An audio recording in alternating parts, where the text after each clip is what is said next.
Hello everyone, welcome to my Java tutorial. In the previous tutorial we saw method overloading. Now in this tutorial I am going to show you method overriding. So let's begin. Now again I'll explain it with an example. I've created a class C1 over here which has a method M1 which takes two integer variables as parameters, and inside I'm just printing M1 of C1 and also I'm printing the values of the variables. So let's create an object of this class. Okay, so we've created the object. Now I'll invoke this method. Okay, and I'll have to pass some values to it. Let's say 10, 20. Let's run this. And as you can see, we got the correct output. Okay, now I'm going to override this method. Okay, now for overriding, I can't override it in the same class. And for that, I'll have to create a child class of this class C1. Okay, so I'll just create a child class of it.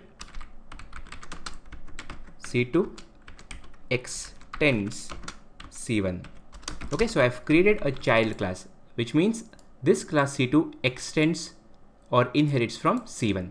Now, inside this class C2, I'll just copy paste this entire definition. Now, what this means is I am overriding method M1.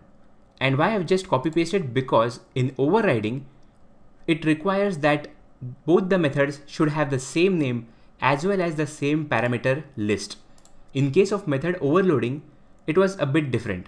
Method overloading required the names to be same but the parameter list to be different.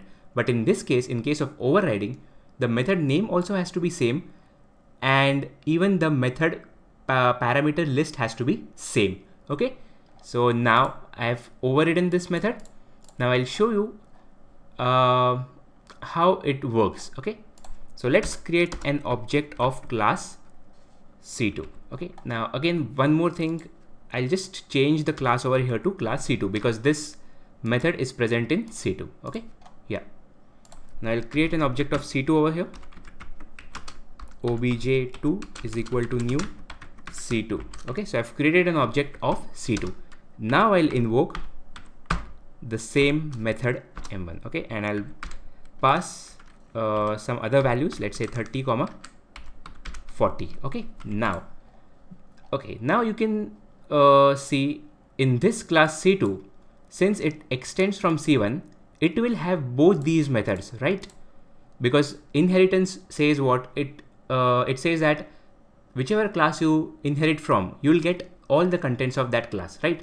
So this class C2 will have everything from class C1, which is M1, and it also has a method called M1. Now which method will get executed?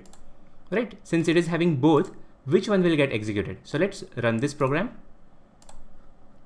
And yes, this output is of the first thing, and this output, as you can see, it executed the method of class C2. So class C2, even though it has both the methods, it executes the method of class C2.